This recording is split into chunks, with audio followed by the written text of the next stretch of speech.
자, 여러분 인사하고 오늘 시작하도록 하겠습니다. 인사하겠습니다. 안녕하세요. 네, 반갑습니다. 오늘 90일 유진 피터슨의 90일 성경 묵상. 네. 오늘 12일차. 12일차. 예. 또 우리 담임 목사님 수요일 날은 시편 강의 같이 하셨는데 또 이런저런 일정과 오늘 또 장례식도 있었어요. 그래갖고 목이 또 약간 안 좋으셔서 저희들이 또 함께 말씀을 나누도록 하겠습니다. 조금 밋밋하더라도 기쁘게 봐주시기를 부탁을 드리겠습니다. 오늘 12일차 영어 제목은 전사님 어떻게 되나요? 계속 시키지 마요. 오늘 거 좀 어려워요. 오늘은 Defilement and Damnation. Defilement and Damnation. 네. Damnation은 심판인 것 같고, 네네네. Defilement가 저는 좀 생소한 단어인데. 오염됨, 더럽혀짐, 뭐 이런 뜻입니다. 더럽혀짐과 심판. 네. 약간 뭐 죄에 대한 이야기를 하는 것 같은데. 아마도 예, 그런 내용을 담고 있는 것 같습니다. 좋습니다. 김영근 전사님 오늘 본문이 어딘지 네. 한번 말씀해 주시고 본문 읽어주시면 감사할 것 같아요. 본문은 레위기 16장 20절, 21절 말씀입니다. 레위기까지 넘어갑니까? 네, 훌쩍? 맞습니다. 이제 지난번에 출애굽기가 끝났고 예. 바로 이제 레위기 중간까지 한 번에 네. 건너뛰었습니다. 아마 이제 유진 피터슨이 그 성경 레위기다 하면 레위기가 보여주고 있는 중요한 메시지, 네. 그게 딱 드러나는 어떤 구절을 픽스해갖고 했던 것 같은데, 네. 그거 한번 알겠습니다. 말씀해 주시죠. 읽겠습니다.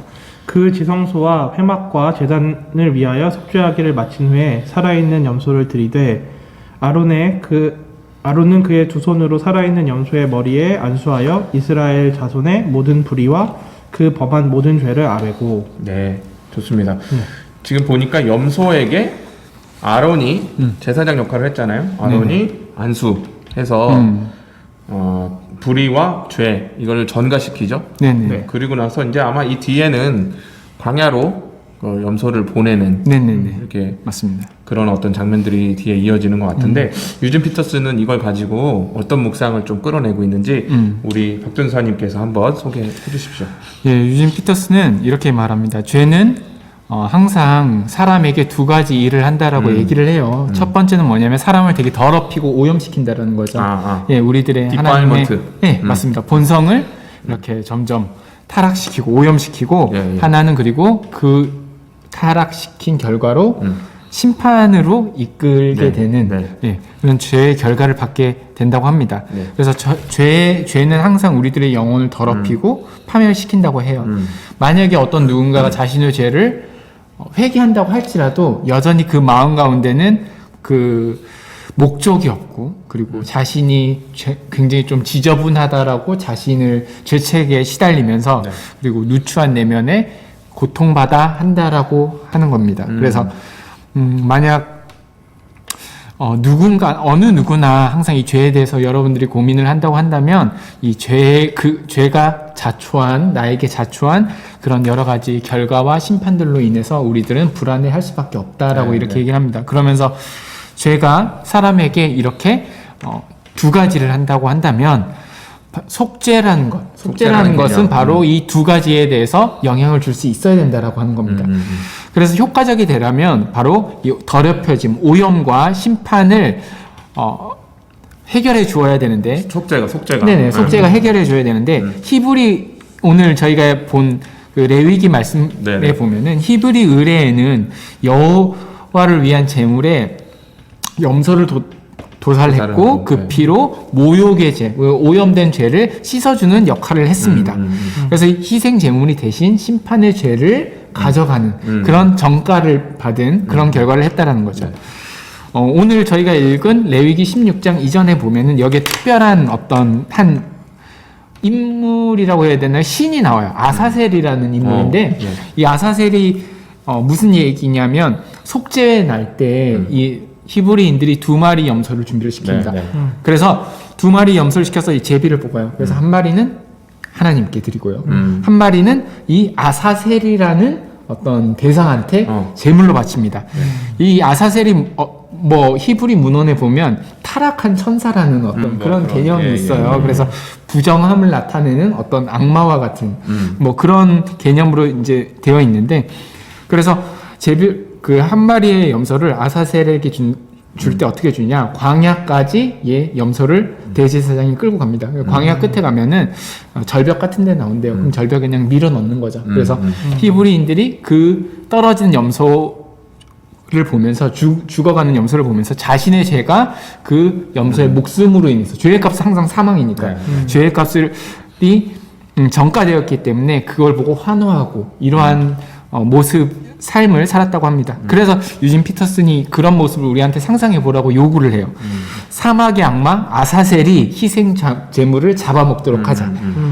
우리들의 죄를 뜨거운 사막으로 몰아내버리자. 잔인하고 뜨거운 사막의 바람이 우리들의 죄를 다 가져갈 겁니다. 그들이 죄를 다 돌볼 겁니다. 이런 식으로 한번 상상을 해보라고 하는 거예요. 그러면 그 상황에서 얼마나 많은 히브리인들이 그 장면을 보고 나는 나의 부정하고 더러운 내 죄책감들, 내 죄악감들 다 전가되었으니 얼마나 기쁘겠습니까? 얼마나 감사하면서 축제의 날이었겠습니까? 단순히 이제 뭐 비단 슬프고 우울한 어떤 회개의 그런 시간들이 아니라 아마 그들은 환호했을 겁니다라고 이렇게 묵상을 합니다. 그러면서 이제 마지막으로 유진 피터슨이 그런 얘기를 해요. 하나님의 중재가 없다고 한다면 우리들은 절대 죄의 문제들을, 죄에서 나온 그 두 가지 문제들을 해결할 수 없다라고 이렇게 얘기를 합니다. 하지만 하나님이 중재했기 때문에 우리들의 삶을 가장 파괴시키고 이질적인 어떤 우리의 죄의 문제까지도 하나님이 우리에게 먼저 오셨고, 그리고 그 죄를 대신 막아주셨고, 또 신약이 사는 우리들의 삶에서는 예수님께서 우리들에게 역시나 같은 방법으로 먼저 와주셨고, 우리들의 죄의 대가를 그의 목숨값으로 대신 삶아주셨고, 우리에게 자유함과 구원의 축복과 이러한 모습들을 선물해 주었다라는 거죠. 그렇기 때문에 우리들 죄를 바라보는 관점이 기뻐하고 이스라엘 히브리 사람들처럼 이러한 축제의 모습들을 우리가 기억해야 합니다. 라고 이렇게 묵상이 끝나게 됩니다. 좋습니다. 하나님의 중재, 결국에는 죄의 문제를 우리가 해결할 수 없기 때문에 예수 그리스도를 보내셔서 그 아사셀로 보내는 염소와 같이 대제사장이 아론이 죄를 전가시킨 것처럼 우리 주 예수님의 생명, 목숨의 그 죄를 다 전가시키시고 그리고 그 몸을 죽이심으로. 그러나 흠이 없고 순전한 어린 양이셨기 때문에 죄가 없으셨기 때문에 그 예수님의 죽으심이 의가 되는 거죠.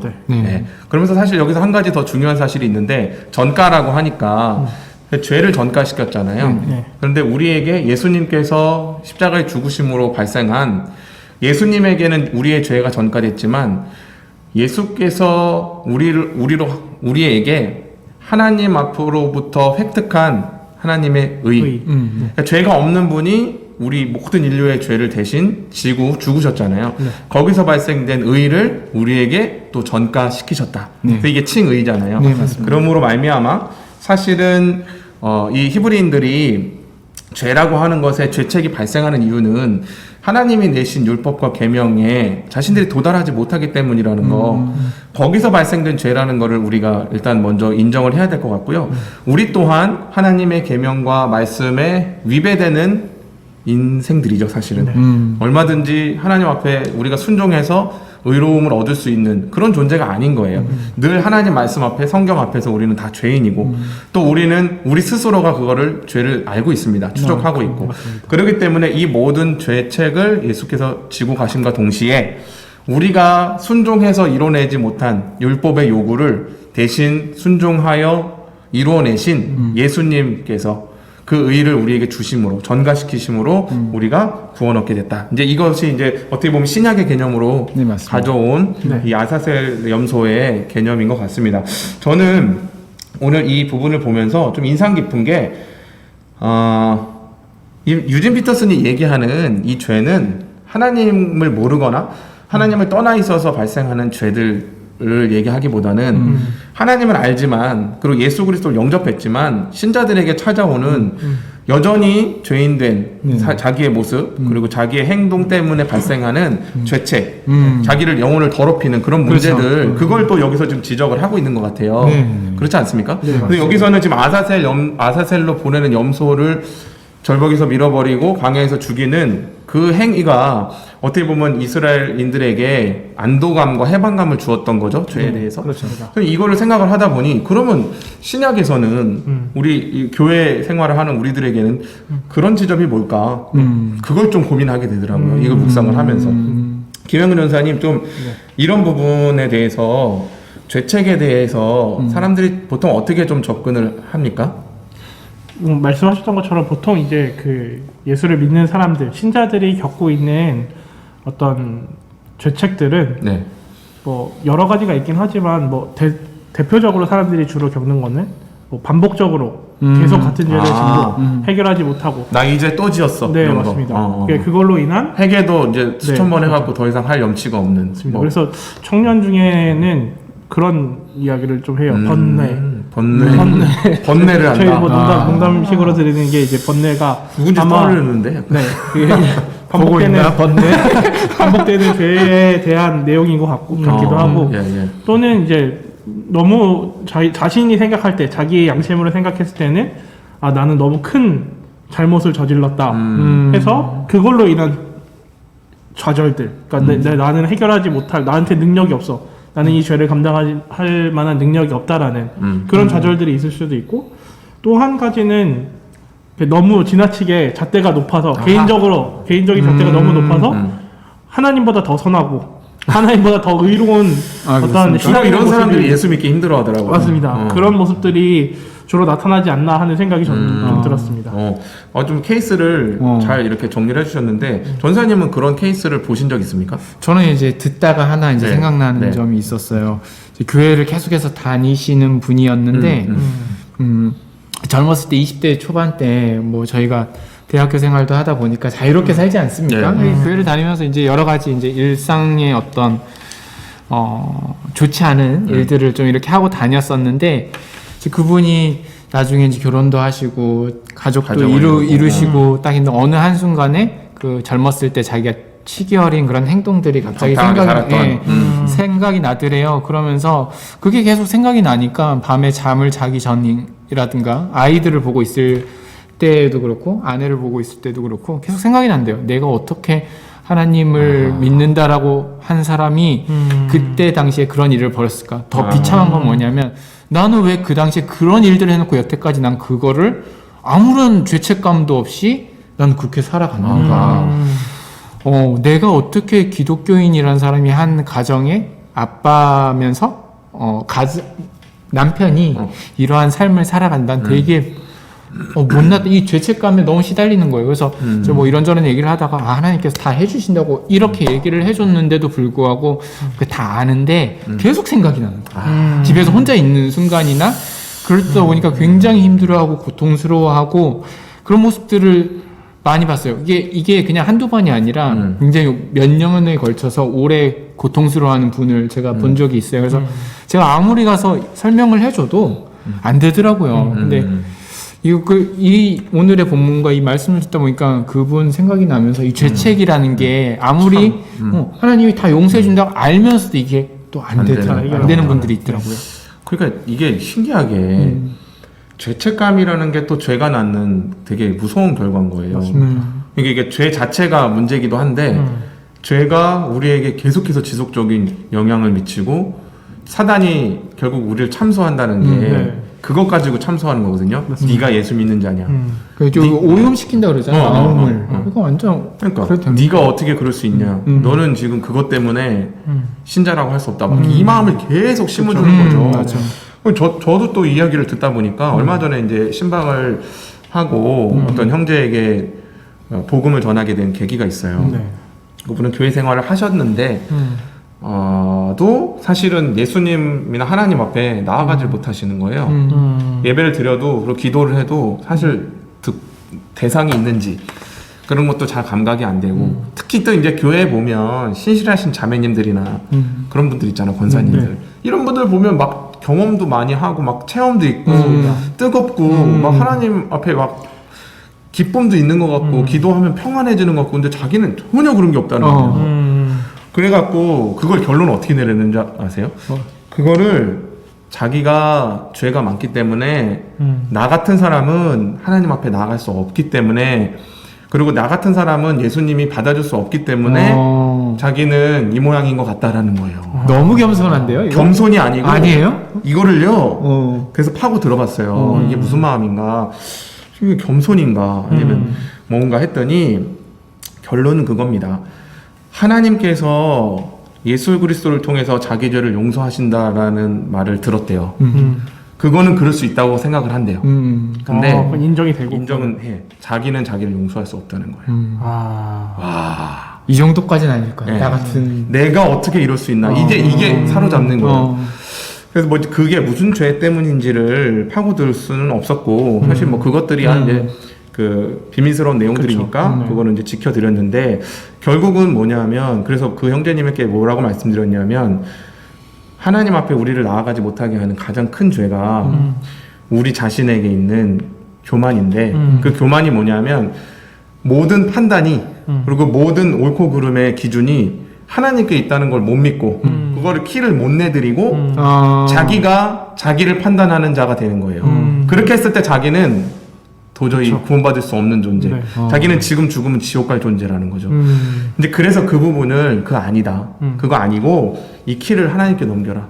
하나님께서 죄가 없다 하시고 예수 그리스도께서 통해서 용납하신다고 하면 그거는 받아주신다. 그랬더니 되게 재밌게 표현하시는데 쿨하신 분이네요. 뭐 이렇게. 아니 이게 쿨하신 보니까 분이죠. 겸손인 듯 보이는데 어느 방면에서 또 교만이 그렇죠. 그래서 그거 굉장히 있는 하나님께 나아가기 어려운 자기의라는 부분을 말씀을 드렸더니 이해를 하시는 거예요. 조금. 그러면서 뭐가 좀 실타리가 풀리는 것 같다 이런 얘기를 하셔서 이제 그래서 이제 담임 목사님이 그런 얘기 해주셨어요. 이제 복음서에 보면 예수님께서 탕자 비유를 하시잖아요. 탕자 비유에 대해서 우리 그 상처 입은 치유자를 쓴 우리 성공의 사제죠, 헨리 나우엔. 네. 이 작가가 어떤 이야기를 이 탕자의 비유를 가지고 쓰냐면, 이제 돼지 지엽나무 열매 먹고 이렇게 하면서 완전 허랑방탕하게 살다가 막판에 다 이제 다 그지꼴 돼갖고선 아버지 집으로 오잖아요. 근데 매일 밤 아버지가 아들이 오는가 이렇게 계속 지켜보고 있다가 멀리서 아들이 오니까 그 아들을 향해서 달려가는 거예요. 그 달력을 성경이 그렇게 표현되었잖아요. 여기서 이제 문학적 상상력을 발휘하는 겁니다. 그 아들이 아버지 앞에서 잘못했습니다라는 말을 하지 못하도록 끌어안아 버려요. 이게 하나님의 마음이라는 거지. 너희들의 죄책, 너희들 스스로 자책하는 마음, 너희들이 가지고 있는 죄의 모든 것들을 내가 끌어안겠다. 이제 이렇게 표현을 해줬는데 그 이야기를 담임 목사님 해주셨는데 저도 울고 그 형제님도 울고 울먹울먹 하면서 꼭 운다고 해서 꼭 복음을 받아들이는 건 아니지만 좀 뭐 그런 진심은 있어요. 그런 해소가 있었습니다. 그래갖고 결국 우리가 예수 그리스도를 믿는다는 믿음 안에는 이 복음이 계속해서 우리 지속적으로 우리의 인생에 작용하는 거라는 걸 기억해야 될 것 같아요. 그렇지 않다면 이 히브리인들이, 이스라엘인들이 아사셀로 향하는 염소를 바라보면서 안도감을 느꼈던 그런 것들이 우리 안에 없어요. 예수 믿었는데 나는 왜 이 꼴이지? 예수 믿었는데 나는 왜 더 퇴보하는 것 같지? 예수 믿었는데 왜 나는 점점 더 악해지지라는 게 사실 신자들의 고백이거든요. 왜냐하면 말씀을 점점 알면 알수록 자기가 더 추적되고 그렇죠. 드러나게 될 테니까. 네, 맞습니다. 그러니까 점점 시간이 갈수록 내가 조금 성화된 것 같습니다라는 생각이 드는 사람들은 사실 하수죠. 그렇죠. 자기가 너무 죄인인 것 같아서 부끄러워지는 게 우리 신자들이잖아요. 그렇죠. 저희들 다 사실은 과거나 아니면 지금 현재나 우리 생각과 머리와 사고와 행동을 평가해 놓는다고 했을 때 우리 목회할 수 있는 사람들이 있습니까? 나 이렇게 말씀 묵상 나눈 것도 창피해 죽겠어요. 그러니까요. 사실 우리가 그렇잖아요. 네. 그럼 이런 상태에서 도대체 우리는 어떻게 이 히브리인들이 아사셀 염소를 보는 것 같은 그런 안도감을 누릴 수 있을까? 저는 이게 고민이더라고요. 김영근 전사님 혹시 뭐 비결 없습니까? 저는 또 이 묵상 내용을 보면서 목사님 말씀해 주셨던 것처럼 야사슬 사건을 보면서 사람들이 감격하고 안도하는 장면이 있었잖아요. 네. 근데 그 장면만 생각해 보면 대표적으로 제일 먼저 머릿속에 떠올랐던 거는 저희들이 다 구원 받았을 때 얻는 감격. 네, 구원의 감격에 대해서만 생각했는데 또 반대로 생각해 보면 이 대속죄일은 1년에 한 번밖에 없는 날이고 그렇죠. 그 1년마다 매년 돌아오게 되는 그런 축제일이잖아요. 그래서 그러면 그 구원의 감격이라는 부분을 그걸 1대1로 완전히 매칭시키기는 좀 어렵지 않나 네네. 이런 생각이 들면서 들었던 생각은 그럼에도 불구하고 이게 오늘날 우리에게 교회로 가지고 올 수 있는 이유는 한 영혼이 회심을 해서 천국에 들어가는 그 순간에는 천국에서 빵빠레가 울리고 잔치가 일어난다는 표현을 많이 쓰잖아요. 그것처럼 그 한 사람의 기쁨도 있지만 그것을 지켜보는 주변에 이미 예수를 믿는 사람들 그리고 신자들. 그 사람을 위해서 기도하고 있는 신자들, 애쓰는 신자들 다 함께 기뻐할 수 있는 날이잖아요. 그래서 그런 날이 기억이 났어요. 그래서 어떻게 보면 이런 여기에서 얘기하고 있는 이 아사셀을 보면서 느꼈던 이 감정들은 우리들이 교회 안에서 믿지 않는 불신자가 회심하게 되어지는 일을 경험할 때, 보게 될 때, 함께 목도하게 될 때 그런 기쁨을 누릴 수 있지 않을까. 그래서 어떤 면에서는 교회에서는 계속해서 회심의 역사가 필요한 일이라는 생각이 좀 들었습니다. 보면은 간증 같은 경우에도 누가 잘 돼가지고 그렇죠. 아들이 잘 돼가지고 이런 간증 말 이런 거는 열만 받아.